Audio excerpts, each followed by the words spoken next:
নমস্কাৰ স্বাগতম জানাইছো আজি আমাৰ এইটো ভিডিঅ'লৈ এইটো ভিডিঅ' জনাই দিয়া হ'ব যে ডিএইচএছৰ যিসকল ক্যান্ডিডেটে গ্ৰেড 4ত এপ্লাই কৰিছিল সেইসকলৰ কাৰণে এটা গুৰুত্বপূৰ্ণ নোটিছ প্ৰকাশ কৰিছে ডিএইচএছৰ ফালৰ পৰা সেই নোটিছত কি প্ৰকাশ কৰিছে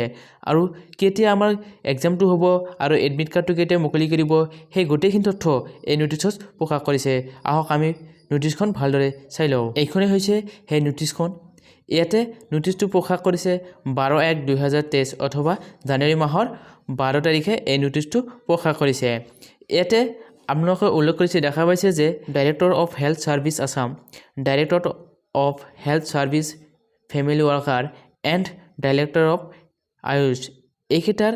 এক্সামটো অহা 22/1/2023 মানে জানুৱাৰী মাহৰ 22 তাৰিখত এক্সামটো হ'ব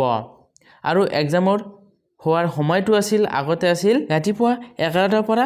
12:30 লৈকে কিন্তু এতিয়া টাইমটো হলনি কৰি দিছে এতিয়া 1 বজাৰ পৰা 2:30 লৈকে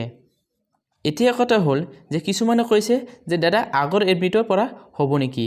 আগৰ এডমিটত নহয় এতিয়া আৰু এটা নতুন এডমিট মুকলি কৰিব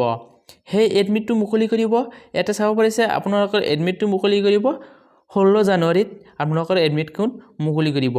সো আপোনালোকে সেই পুৰণা যেটো এডমিট আছে হেতু নালগে হেতু নহলে নহব এতিয়া আপোনালোকৰ নতুনকৈ 16 জানুৱাৰীত অহা 16 জানুৱাৰীত আপোনালোকে এডমিট কাৰ্ডটো ডাউনলোড কৰি ল'ব আৰু আপোনালোকৰ যেটো এক্সামটো আপোনালোকৰ 22 জানুৱাৰীতে হ'ব এটো 1 বজাৰ পৰা 2:30 বজালৈকে হ'ব সো আপোনালোকে এডমিট কাৰ্ডটো ডাউনলোড কৰি ল'ব যদি আহে মই আপোনালোকক